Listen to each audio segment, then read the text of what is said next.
સંવંત 2078 કાર્તિક સુદ એકમ નૂતન વર્ષનો મંગલ પ્રારંભ થયો. તારીખ 5 નવેમ્બર 2021 અને નવું વર્ષ જ્યારે શરૂ થાય છે ત્યારે ઘણા સંકલ્પ વિકલ્પ માણસો કરતા હોય છે, પણ ઘણીવાર એવું થાય છે કે ઘણા પ્રશ્નો એવા હોય કે જેનો જવાબ તમે પોતે જ આપી શકો, બીજા કોઈ ન આપી શકે.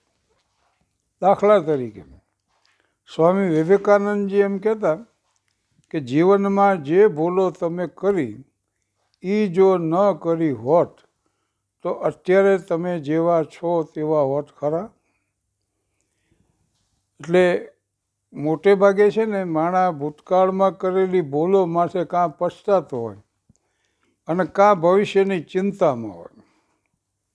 મહર્ષિ અરવિંદ એમ કહેતા કે ચિંતા એ આપણી અજ્ઞાનતાની કુદરતે કરેલી શિક્ષા છે. રહીમને કીધું કે રહીમન કહ ચિતા હુતે ચિતા કહ ચિત ચેત ચિતા દહતી નિર્જીવ ચિંતા જીવ સમેત. ચિતા તો નિર્જીવને બાળી નાખે છે, પણ ચિંતા તો જીવંતને બાળી નાખે છે એમ.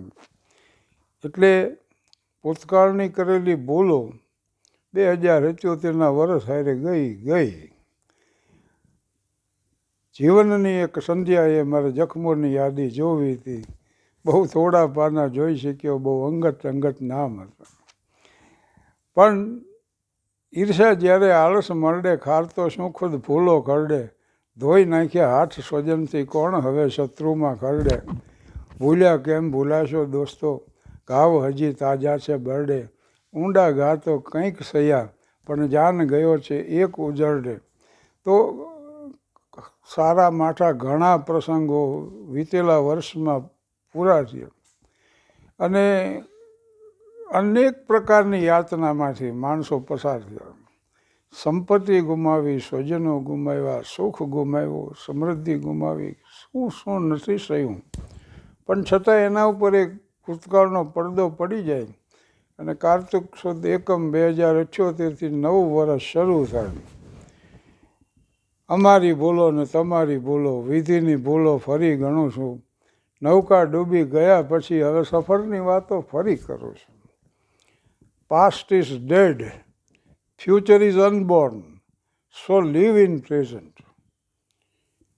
Yesterday is history, tomorrow is mystery. Today is the gift of God, so it is called present. અંગ્રેજીમાં વર્તમાનને પ્રેઝન્ટ કહેવામાં આવે છે ને, એનું આ જ કારણ છે. એટલે નવું વર્ષ આપણે આ રીતે શરૂ કરી અને એમાં જીવતરની કડવાશો બધી. મિર્ઝા ગાલિબ એમ કહેતા કે જિંદગી કો ઇસ તરહ હમને સુલझा दिया, કિસી સે માફી માંગ લી, કિસી કો માફ કર દિયા. એટલે તમારું કોઈએ ગમે એવું અહિત કર્યું હોય એ ભૂલી જાઓ. પ્લેટોની વાત છે આ. તમે કોઈનું ગમે એવું હિત કર્યું હોય એ ભૂલી જાઓ. એટલે જીવનની મોટા ભાગની સમસ્યાઓ હલ થઈ જ જાય. માતાજી, એનું ફ્રેન્ચ નામ મીરા હતું, પણ આપણે મીરા અનુકૂળ આવી ગયું. એ એમ કહેતા કે જીવનમાં આપણું ધાર્યું નથી થતું એટલું જ સાબિત કરવા માટે હજી કેટલી ઠોકરો ખાવાની બાકી છે. એટલે હર ઠોકર ઇન્સાન કો ચલના સિખાતી હૈ, हर शाम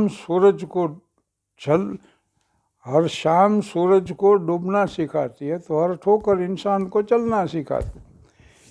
એટલે આ રીતે નવું વર્ષ શરૂ થાય. જીસસની બહુ સારી વાત છે કે આ પ્રકારનું કહેતા કે જીવનમાં સત્તા, સંપત્તિ, સમૃદ્ધિ બધું તમે મેળવી લીધું, પણ જો આત્માને વેચીને મેળવ્યું હોય તો તમે શું મેળવ્યું? અને આ બધા પ્રશ્નો એવા છે કે એમાં જિંદગીના જવાબો મળી જાય અને છતાંય એના જવાબો તમારે જ આપવાનો. You have to find out your own truth. તમારો રાહ તમારે જ તૈયાર કરવાનો. અપો દીપો ભવ, એમ તો બુદ્ધે કીધું છે, તું તારો દીવો થા. એટલે આ બધી નવા વર્ષની શુભેચ્છાઓ, હાર્દિક શુભેચ્છાઓ સૌને, અભિનંદન. અને મારા માટે તો આ નવું વર્ષ નવા અરમાનો અને ઉમંગો લઈને શરૂ થાય. અત્યારે જ હું જઈ રહ્યો છું. રાજકોટ દિલ્હી ફ્લાઇટ છે અને આજે ગુજરાતી સમાજ દિલ્હી ગુજરાતી સમાજ સન્માન કરે છે અને માનનીય મંત્રી શ્રી પુરુષોત્તમ રૂપાલા સાહેબ એમાં હાજરી આપવાના છે. તુષાર મહેતા સાહેબ સોલિસિટર જનરલ એ હાજર રહેવાના છે. બી ઘણા મહાનુભાવો મિત્રો છે. અને 7 તારીખે અશોક હોટલમાંથી અમારા પાસીસ ભેગા કરી લેવાના છે અને 8 નવેમ્બર સોમવાર રાષ્ટ્રપતિ ભવન એનો દરબાર હોલ એમાં 11 વાગ્યે આ પદ્મશ્રી એવોર્ડ ફંક્શન શરૂ થવાનું.